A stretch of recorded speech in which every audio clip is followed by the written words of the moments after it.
মৃত্যুর দিনে গালে জল দেওয়া হয়, মুমূর্ষ ব্যক্তির ফলের রস দেওয়া হয়, স্যালাইন দিয়ে গ্লুকোজ দেওয়া হয়। আচ্ছা, মৃত্যুর দিন পর্যন্ত মানুষ ভোজন করে, মৃত্যুর দিন পর্যন্ত মানুষ ভোজন করে, তো তাদের ফেলালক্ষ্যে উচ্ছিষ্টকে অবলম্বন করে পাশে উপবিষ্ট গ্রহন্ত পারায়ণে যিনি সমাবিষ্ট তার চরণপদ্মে প্রণাম নিবেদন পূর্বক এই ভাগবতী অনুষ্ঠানের যারা প্রাণ, সুমঙ্গল মধুময় সাধু সমাজ, মহাপ্রভুর অনুরাগী বৈষ্ণবগণ, শুদ্ধ ভক্তগণ, ধর্মশীলা শ্রদ্ধাশীলা শক্তিস্বরূপিণী দেবীগণ, সকল ভক্তচরণে দিন অতিদিনের সশ্রদ্ধ দণ্ডবৎ প্রণতি।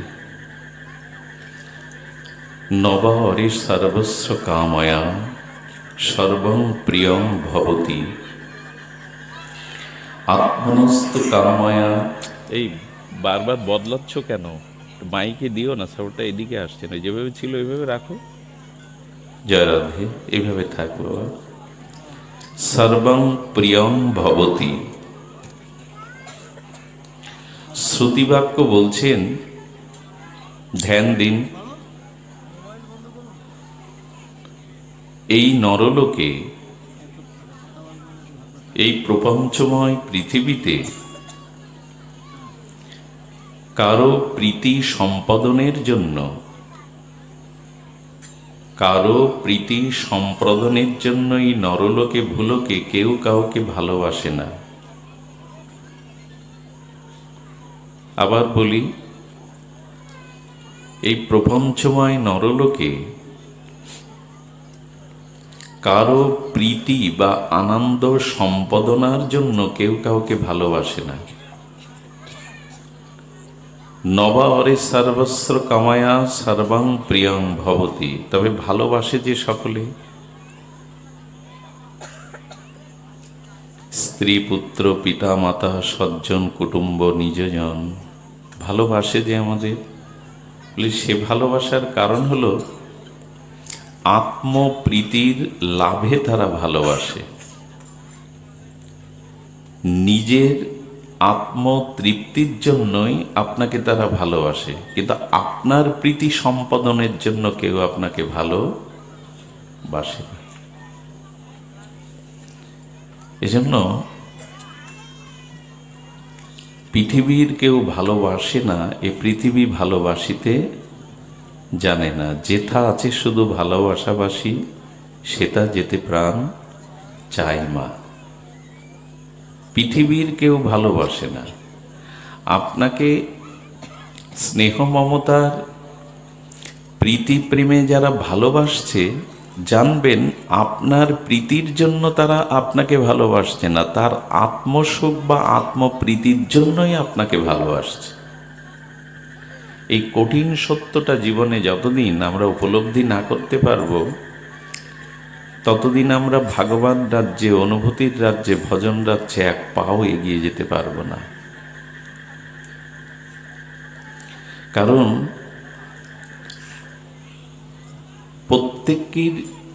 প্রত্যেকটি জীবের মধ্যে তিনটি জিনিস আছে, সে ধনী হোক নির্ধনী হোক, অজ্ঞান বা জ্ঞানী হোক। সেই তিনটি জিনিস হলো তন, মন আর আত্মা, অর্থাৎ শরীর, মন আর আত্মা। সকলের আছে কিনা? যারা আমরা দেহধারী জীব, আমাদের শরীর আছে, অর্থাৎ তন, অন্তরিন্দ্রিয় মন আছে, আর কি আছে? আত্মা আছে। আছে কিনা সকলের? এই তিনটি জিনিস আছে তো আমাদের প্রত্যেকেরই আছে।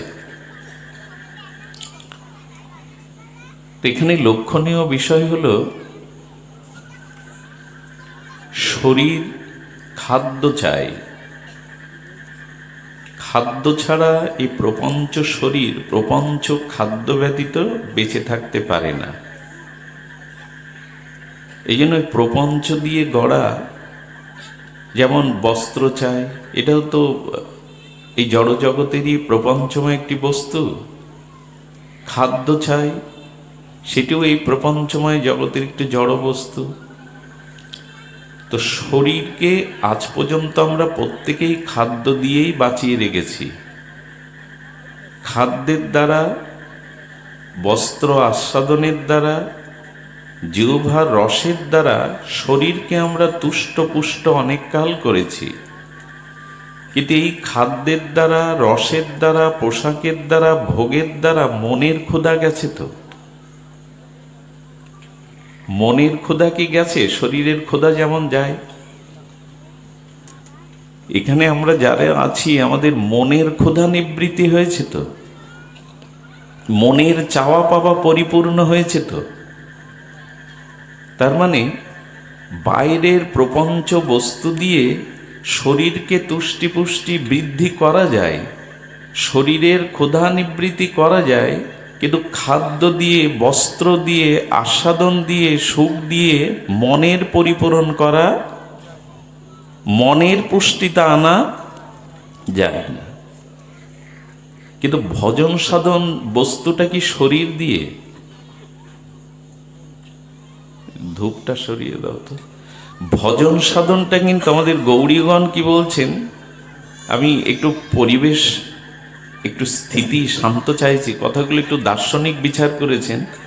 হই হুল্লোড়ের মধ্যে আমরা এটা অনুভব করতে পারবো না, কষ্ট হলে একটু জানতে শুনতে নিবেদন করছি।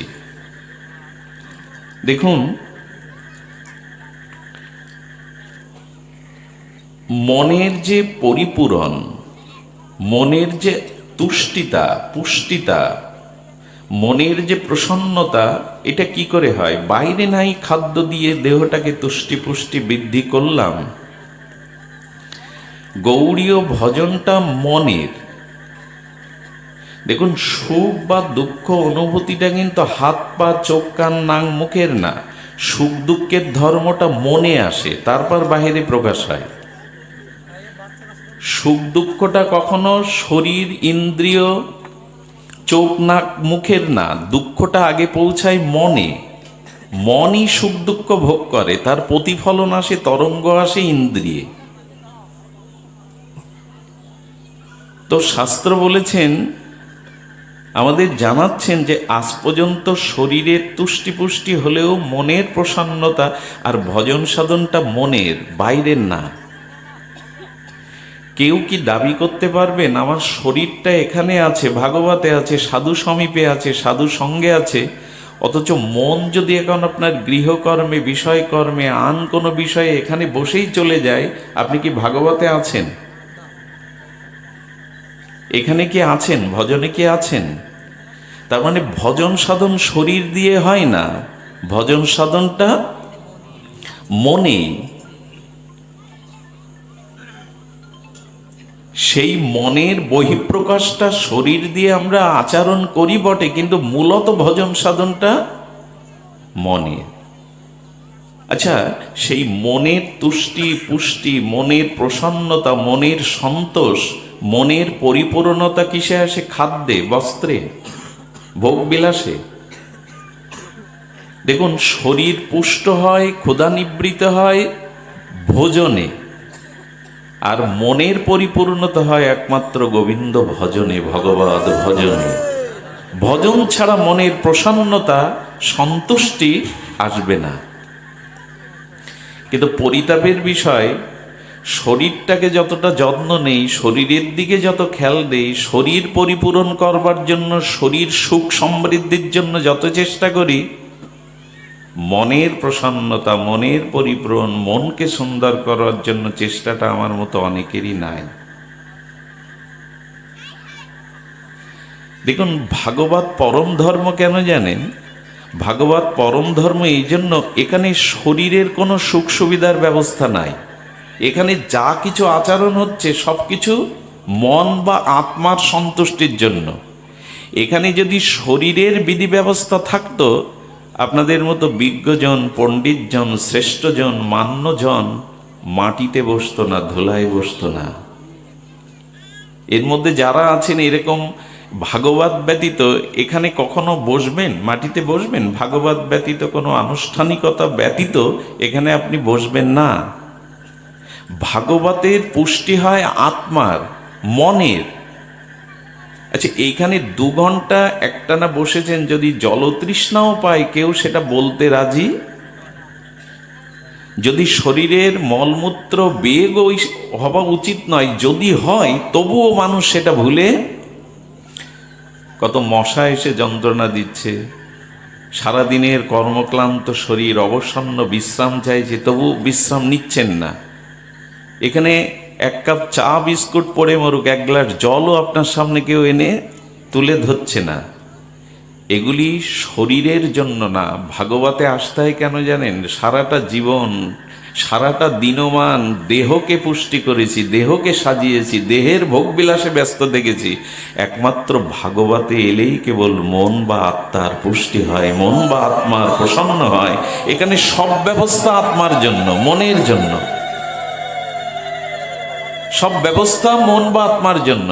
এই জন্য ভাগবতে এসে শরীরের সুখ সুবিধা, কত শীত, কত গ্রীষ্ম, কত তাপ সহ্য করতে হয়, ক্ষুধা তৃষ্ণা সহ্য করতে হয়, কি করে বাড়ি ফিরবেন, যানবাহন নেই, অথচ বসে আছেন। আর এরই নাম তপস্যা, এরই নাম শরীরের তাপকে সহ্য করে আত্মাকে সন্তুষ্টি, মনকে সন্তুষ্টির যে বিধি ব্যবস্থা, একে বলে তপস্যা।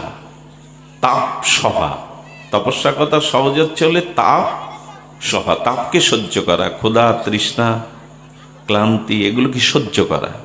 আর এই তপস্যার দ্বারাই মানুষের পরম কল্যাণ হয়। তাই ভোজনে যেমন শরীর অস্তিত্ব টিকে থাকে, তেমন মন বা আত্মার প্রসন্নতা একমাত্র ভজনের দ্বারাই পরিপূরণ হয়, অন্য কিছুর দ্বারাই নয়। এই জন্য ভজন চাই। কিন্তু দুঃখের বিষয়, মৃত্যুর দিনে গালে জল দেওয়া হয়, মুমূর্ষ ব্যক্তির ফলের রস দেওয়া হয়, স্যালাইন দিয়ে গ্লুকোজ দেওয়া হয়। আচ্ছা, মৃত্যুর দিন পর্যন্ত মানুষ ভোজন করে? মৃত্যুর দিন পর্যন্ত মানুষ ভজন করে? তো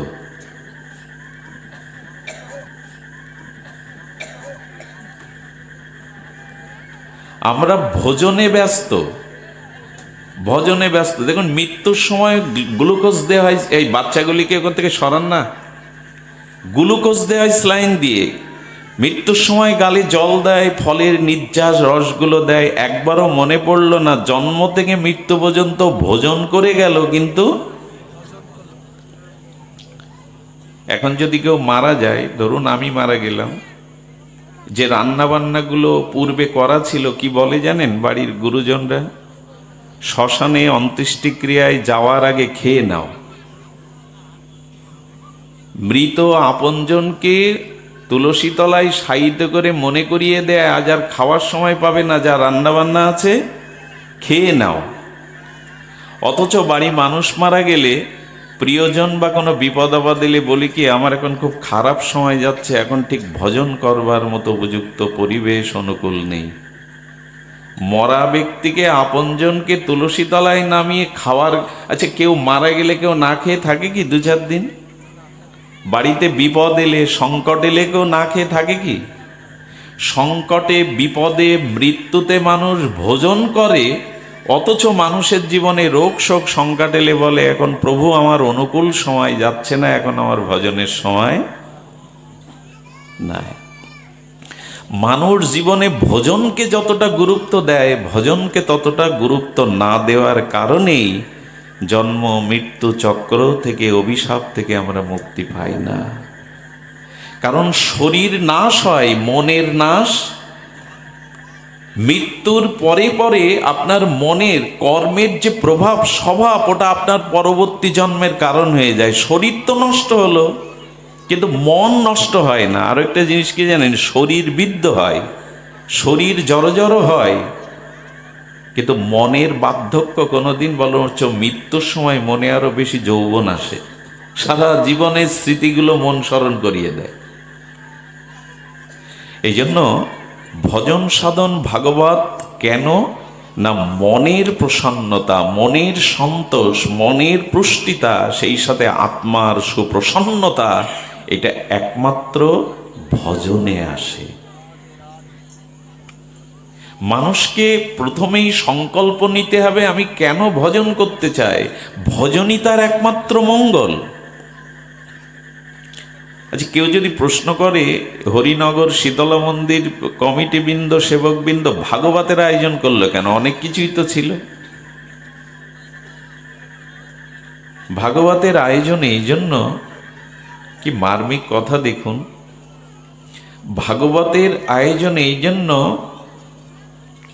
গোবিন্দ শ্রীমদ্ ভগবত গীতাতে কথাটি খুব আদরপূর্বক বলে গেছেন, মচ্চিত্ত মদ্গত প্রাণা বোধয়ন্ত পরস্পরম কথায় অন্তশ্চ মাং নিত্য অন্তঃসন্তি চ রমন্তি চ।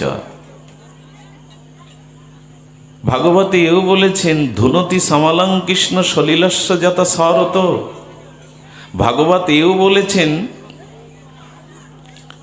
শ্রীন্নান্তু শকতঃ কৃষ্ণ পূর্ণ শ্রবণ কীর্তন হৃদয়স্থিত অভদ্রাণি বিধুনতি সুহৃদ শতম। বাবা, আচ্ছা, এই ভাগবত শ্রবণের ফলশ্রুতি কি?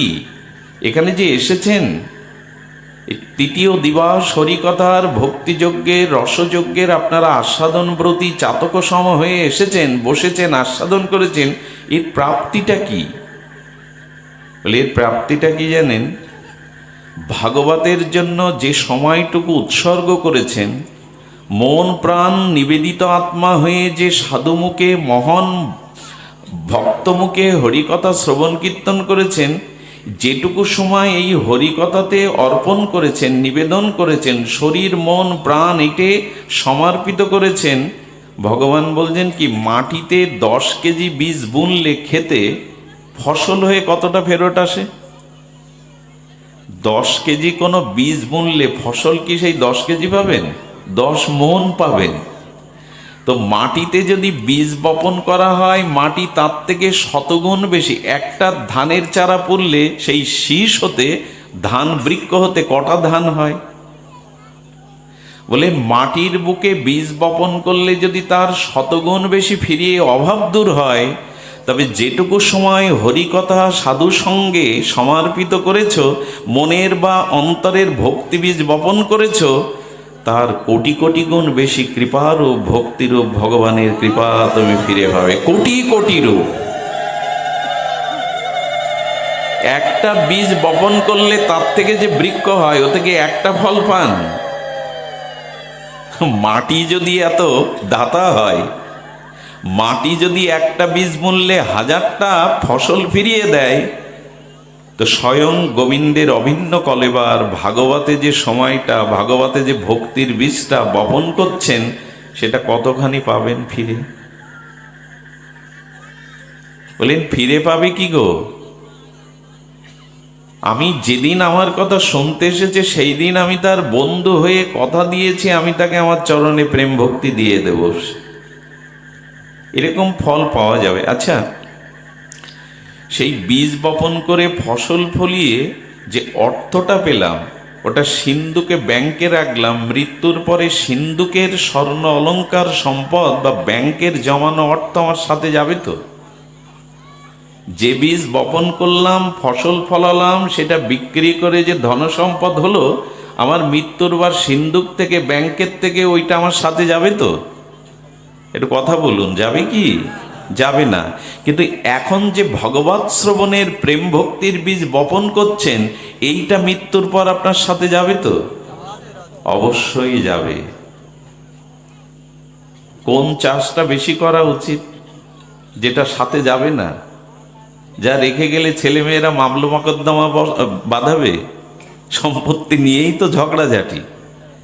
যে সম্পত্তি করে গেলেন খেটে খুটে, আমি খাটতে নিষেধ করছি না, কর্ম করতে নিষেধ করছি না, কিন্তু জীবনে ভজন কেন প্রয়োজন, হরিকথা শ্রবণ কেন প্রয়োজন, সেটাই বলবার অভিপ্রায় আমার।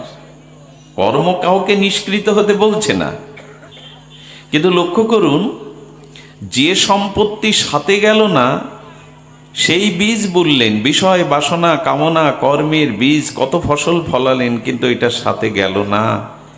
কিন্তু সামান্য সময় সাধু সঙ্গে যে হরিকথা শ্রবণ করেছেন, হরি নাম সংকীর্তনাদি করেছেন, সেই ফসল আপনার সাথে গেল। সেই ভজনরূপ ফসল আপনাকে প্রেম ভক্তি পাইয়ে দিল ভগবত চরণে।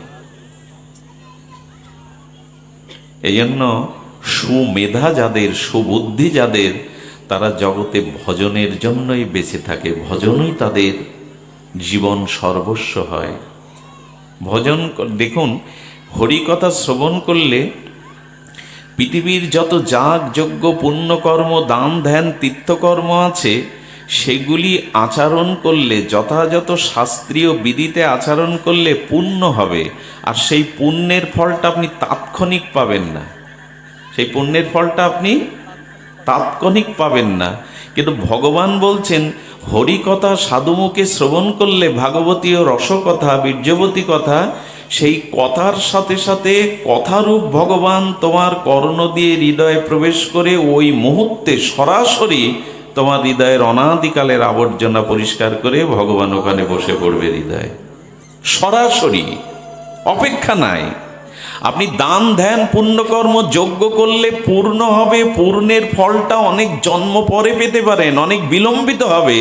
কিন্তু শ্রীনান্ত সকথা কৃষ্ণ পূর্ণ শ্রবণ কীর্তনে যেই হরিকথা সাধুমুখের নিত কর্ণ দিয়ে হৃদয়ে প্রবেশ করছে, কর্ণ দিয়ে হৃদয়ে ভগবানই প্রবেশ করে অনাদিকালের আবর্জনা বিধৌত করে ওইখানে ভগবান বসে যাচ্ছে সরাসরি।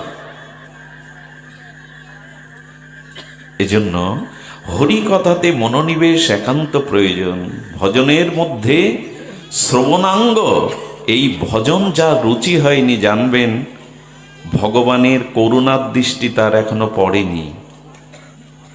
কোনো জীবের প্রতি যদি ভগবান বিশেষ কোনো কৃপা করেন বলে মনে করেন, সেই জীবের হৃদয়ে প্রেরণা সৃষ্টি করে সাধুসঙ্গ হরিকথার ভাগ্য দিয়ে দেন, ভগবান কৃপা করে এটা দিয়ে দেন। সাধু সঙ্গে হরিকথায় আপনার দৃষ্টি তো মানুষের দুটি, একটি দৃষ্টি হলো বাহিরের, যেটা আমাদের চক্ষুরূপ ইন্দ্রিয় দিয়ে আমরা বহিরাবরণকে, বাহিরের বরণকে, বাতাবরণকে দেখি। কিন্তু ভাগবত শ্রবণে সাধু সঙ্গে আমাদের অন্তর্দৃষ্টি প্রকাশিত হয়। কি দৃষ্টি প্রকাশ হয়? অন্তর্দৃষ্টি। ভাগবতে না এলে বিবেকের যে দৃষ্টি, বিচারের যে দৃষ্টি, অন্তর্দৃষ্টি, এটা প্রকাশ হয় না। আমাদের ভেতরের দৃষ্টিটা আজ বড় ক্ষীণ হয়ে এসেছে। ভেতরের দৃষ্টিটার দিকে দরকার। বাইরের দৃষ্টি কাকে বলে আর ভেতরের দৃষ্টি কাকে বলে? অন্তর্দৃষ্টি বা বিবেকের দৃষ্টি, বিচারের দৃষ্টি। সেটি হলো যখন নিজেরটা দেখি, আমি আমার কুটুম্ব সজ্জন, নিজেরটা দেখি, একে বলে বাইরের দৃষ্টি। যখন অপরের মঙ্গলটা দেখি, অপরের কল্যাণটা দেখি, অপরের কিসে মঙ্গল হবে, কল্যাণ হবে, এই দৃষ্টিটা যখন পড়ে, এটা হলো ভেতরের দৃষ্টি। বোঝা গেল কি মা? যখন আমি আমার স্ত্রী পুত্র কুটুম্ব সুখ সুবিধা এই চোখে দেখি, আমার কত জায়গা, আমার কত বাড়ি গাড়ি, আমার কোনো ধন সম্পত্তি, আমার কত স্ত্রী পুত্র নিজজন, এটা বাইরের দৃষ্টি। আর যখন অপরের মঙ্গল, অপরের কল্যাণ, অপরের হিতের দিকে, অপরের উদ্ধারের দিকে আপনার দৃষ্টি যাবে, বিচার যাবে, এটা ভেতরের দৃষ্টি। এটা ভাগবতেই কেবল খোলে। অন্তর্দৃষ্টিটা আসা খুব দরকার। যেমন মোবাইলে যে ক্যামেরায় ছবি তুলি আমরা, এই ছবিটা এখন যদি কোনো সহৃদয় ভদ্রলোক তোলে, তাহলে আমার বাইরের যে পোশাক আছে, মুখের অবয়ব আছে, শুধু সেটাই উঠবে। আমার কিডনি, হাড়, লিভার, হাড় গোড় উঠবে তো? আবার যে কিডনি আছে ভেতরে, লাংস আছে, হাড়গুলো উঠবে তো এই ক্যামেরায়? উঠবে কি? ওই হাড়, কিডনি, লিভার তুলবার জন্য এক্সরে মেশিন রূপ ক্যামেরা আছে। ওতে ছবি তুললে বাইরের কিছু উঠবে না, ভেতরে যা আছে তাই উঠবে। ভাগবত শ্রবণ করলে, সাধু সঙ্গ করলে ভেতরের ক্যামেরা, ভেতরের দৃষ্টি বেরোয় যে আমার একার কল্যাণ কল্যাণ নয়, আমার একার মঙ্গল মঙ্গল নয়, সকলের কিসে হিত হবে, সকলে কিসে গোবিন্দ চরণার বিন্দের সমর্পিত হবে, কখন সকলের কেবল ভজন জীবন হবে, এই অন্তর্দৃষ্টিটাই আমাদের কমে গেছে। দেখুন, যারা শুধু নিজের স্বার্থের কথা ভাবে, গোবিন্দ বলেছেন এই ভোগী অহংকারী আত্মকেন্দ্রিক লোক অসুর। আর যারা অপরের প্রতি দৃষ্টি দেয়, অপরের কল্যাণের প্রতি দৃষ্টি দেয়, এরা দেবতা। খুব সুন্দর একটা ঘটনা মনে পড়ল, আপনাদের মতো বিজ্ঞ শ্রোতাদের, ভজনশীল শ্রোতাদের, অনুভবী শ্রোতাদের বলা যায়। একবার ব্রহ্মার কাছে অসুরগণ গিয়ে বলছেন, আচ্ছা আপনি আমাদেরও সৃষ্টিকর্তা, দেবতাদেরও সৃষ্টি আপনাদের থেকে, তো এরকম বিধি ব্যবস্থা দুটো কেন? বিধি ব্যবস্থা দুই রকম কেন? অসুররা বলছেন যাবতীয় পূজা পার্বণ, সম্মান, সুবিধা, প্রণাম, অর্ঘ্য, উপাচার, নিবেদন, যশ, যা কিছু দেবতাদের জন্য। আমরাও এই সৃষ্টিতে অসুর রূপে জন্মে আমাদের সকলেই ঘৃণার পাত্র, শত্রু মনে করে আমাদের স্তব স্তুতি কেউ করে না। ব্রহ্মা, আপনার এই দু চোখ বিচার কেন?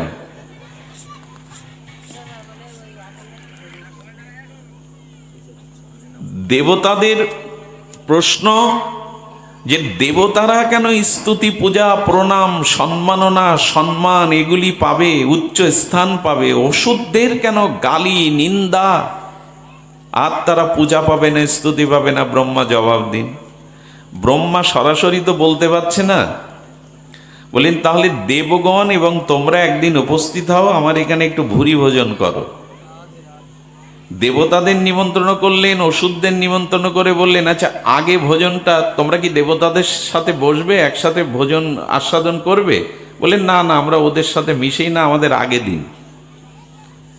দেবতাদের এক সারিয়ে বসে বলছেন এখানে ভোজনের নিয়ম কিছু আলাদা।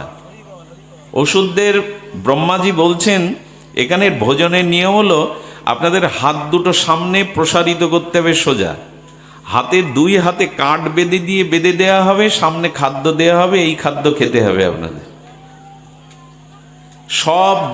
সব অসুরদের সামনে বসিয়ে দুটো হাত সামনে কাঠ দিয়ে সোজা সমান্তরাল করে বেঁধে দিয়ে খাদ্য সামগ্রী সামনে দিয়েছে। দেবতা রেগে মেগে বলছেন, ঠাট্টা করছেন আমাদের সাথে প্রজাপতি? হাত সমান করে সোজা কাঠ দিয়ে বেঁধে কেউ তুলে খেতে পারে? আরে আপনি আমাদের নিমন্ত্রণ করে, ভোজনের নিমন্ত্রণ করে ঠাট্টা করছেন? কেউ বাঁধা হাত প্রসারিত করে মুখে খাদ্য তুলতে পারে? বলেন আচ্ছা আপনাদের মতো একই অবস্থা আমি একটু সামনে দেবতাদের বসাই। দেবতাদেরও হাত বেঁধে সামনে দিয়ে বলছে, দেবগণ আপনারা সেবা করুন, ভোজন করুন।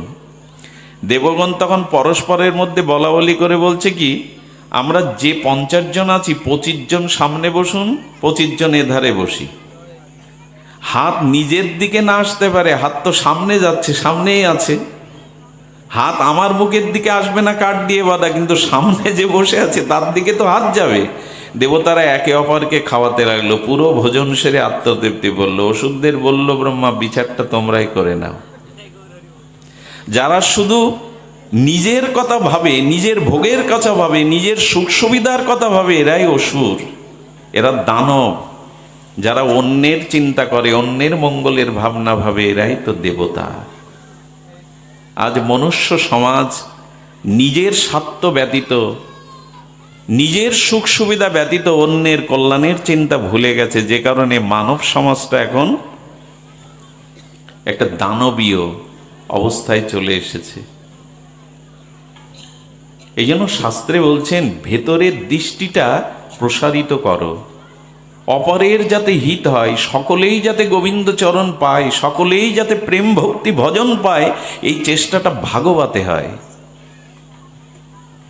এই জন্য শাস্ত্রে বলছেন দেখো, অপরের চিন্তা যদি না করো, অপরের কল্যাণের যদি চিন্তা না করো, তোমার নিজের কল্যাণ কখনো সূচিত হতে পারে না। অপরের কল্যাণ চিন্তাই নিজ মঙ্গলের প্রসূতি। এই জিনিস আজ মানব সমাজ থেকে ধীরে ধীরে সরে যাচ্ছে। এই জন্য ভাগবতে এলে মানবীয় মনুষ্যত্বের যে মন্ত্র, তাহলে অপরের জন্য বাঁচো, অপরের মঙ্গল চিন্তা করো, এটাই তোমার হিত, এটাই তোমার প্রকৃত কল্যাণ। কিন্তু এই কথা আজ বড় ভুলতে বসেছি আমরা। দেখুন, মানুষ নিজের স্বার্থের যখন কর্ম করে তখন ধর্মের দোহাই, শাস্ত্রের দোহাই, পরিণামের দোহাই দেয় না। যখন তার উপরে কোনো প্রকৃতির অমোঘ নিয়মে যখন বিপদ নেমে আসে, তখন সে ধর্মের দোহাই দেয়। খুব মার্মিক কথা শুনুন, রামচন্দ্র বালিকে বধ করেছিলেন না? সুগ্রীবের সাথে সখ্যতা বান্ধবতায় বালিকে বধ করলেন। বালির প্রশ্নের উত্তর আজও অনেকেই প্রশ্ন তোলেন, বালিকে কোন অপরাধে মানল রাম ভগবান? দুই ভাইয়ের দ্বন্দ্ব মিটাতে পারত। একটু ধ্যান দিন এদিকে। দুই ভাইয়ের দ্বন্দ্ব, ভগবান রাঘবেন্দ্র মর্যাদা পুরুষোত্তম রাম দুই ভাইকে ডেকে, তুমি ভগবান, তুমি জ্ঞানমূর্তি, তুমি তো মিটিয়ে দিতে পারতে, তুমি সুগ্রীবের পক্ষ নিয়ে বালিকে বধ করলে কেন আড়াল থেকে? বালি বলেছিল, প্রভু তুমি আমার সম্মুখ সমরে যুদ্ধে মারো, আড়াল থেকে কেন বানটা মারলে? মানুষ তো হরিণের সামনেও শিকার করে মারে, তুমি পশুর মতো, বনে পশুর মতো আড়াল থেকে কেন আমায় বধ করলে? রামচন্দ্র প্রথমে কিছু বলছেন না। এই প্রশ্ন আমরা এখনো অনেকেই তুলি, কেন মারলেন বালিকে আড়াল থেকে? বালি তখন প্রশ্ন তুলেছে, প্রভু দেখুন, আমাকে যে আপনি এভাবে বধ করলেন, এভাবে যে আমাকে মারলেন, আপনি বলুন কেন এভাবে আমাকে শিকারীর মতো পেছন থেকে আড়াল থেকে মারলেন? বলছেন, তুমি তোমার ভাতৃবধূকে হরণ করে জোর করে নিয়েছ, ভাইয়ের রাজত্ব কেড়ে নিয়েছ, তুমি তাকে প্রহার করে তার অধিকার বঞ্চিত করেছ। তখনই বালি বলছেন, আমরা পশু জাতি, বানর জাতি, পশুর কি বিচার আছে? কে পরের স্ত্রীকে নিজের স্ত্রী, কার সম্পদ? পশুরা তো সব ভোগ করতে চায়। যেই এই কথা বলেছে, রাম ভগবান বললেন, আমি ক্ষত্রিয়, আর পশুদের হত্যা করাই আমার ধর্ম। আমি ক্ষত্রিয়, পশুদের হত্যা করাই আমার, ক্ষত্রিয়দের তো শিকার ধর্ম আছে না? বালি তখন উত্তর খুঁজে পাচ্ছে না, কি বলবো। পরের স্ত্রী যে ও বাঁচতে চেয়েছিল, ভগবান তখন বললেন, তুমি ভাইয়ের অধিকার যখন কেড়ে নিয়েছো, ভাইয়ের স্ত্রীকে যখন ভোগের জন্য নিজে করেছো, ভাইকে প্রহার করে যখন অধিকার বঞ্চিত করে প্রহার করেছো, তখন তো এই স্বার্থ জ্ঞানটা তোমার ছিল যে সব আমার করব। এখন সে জ্ঞান কোথায় গেল তোমার? তুমি নিজের স্বার্থের জন্য তখন জ্ঞানের দোহাই দাওনি, এখন বলছো আমরা বানর জাতি, আমাদের কোনো বিবেক নেই, জ্ঞান নেই। তখন এই জ্ঞানটা কোথায় পেলে, স্বার্থের জ্ঞান? বালিকে বলছেন, অন্যায়কারীকে, দুষ্টকে দমন করাও আমার একটি সংকল্প। বিনাশায়চ দুষ্কৃতম। তবে বালি, পেছন থেকে মেরেছি বলে যদি তুমি বলো বাঁচতে চাও, আমি তোমাকে আবার পুনর্জীবন দিতে পারি, বলো বাঁচতে চাও তুমি?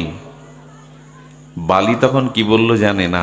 বালির ভগবত দর্শনে, ভগবানের কথাই ওই যে ভেতরের দৃষ্টি খুলে গেছে।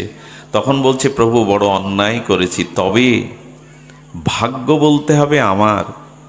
কত যোগী মুনীন্দ্র, কত ঋষিগণ, কত তপস্বীগণ যুগ যুগান্তর তপস্যা করে তোমার দর্শন পায় না, আর আমার মৃত্যুর সময় সাক্ষাৎ নাম না, ভজন না, ভজনীয় সাধ্য তত্ত্ব প্রভু তুমি সম্মুখে দাঁড়িয়ে। এর থেকে ভাগ্য যোগী ঋষি মুনিদের তো হয় না।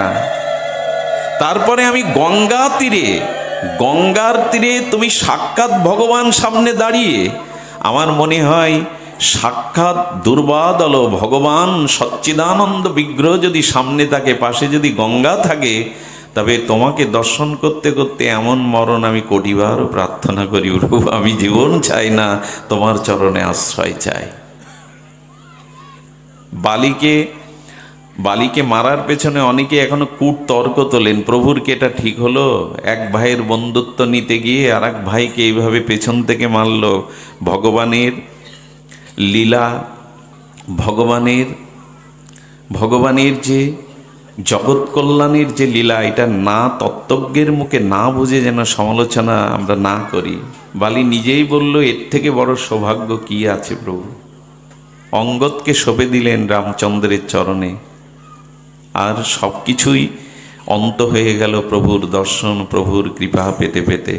এই জন্য বলবো, নিজের স্বার্থের জন্য আমরা যখন কোনো কর্ম করি তখন আমাদের বিবেক বা ভেতরের দৃষ্টি থাকে না। যখনই রামচন্দ্রকে দেখলেন, জ্ঞান পেলেন, তখনই বুঝলেন প্রভু এই মৃত্যু আমার কাছে আশীর্বাদের, আমি ভুল করেছি। বিনু সৎসঙ্গ বিবেক না হয়। একটা কথা লিখে নেন মনে, সৎসঙ্গ ব্যতীত স্কুল, কলেজে, বিশ্ববিদ্যালয়ে যেখানেই যান, বিবেক বা ভেতরের দৃষ্টি সাধু সঙ্গ হরিকথাতে ছাড়া কারো খুলবেই না, কারো প্রকাশ হবেই না। তুলসীদাস বলছেন, বিনা সৎসঙ্গে কারো বিবেকই জাগবে না, জাগতে পারে না। এটা এমন একটা বিশ্ববিদ্যালয়, সাধুসঙ্গ হরিকথা বিদ্যালয়, যেখানে বিবেক প্রসারিত হয়।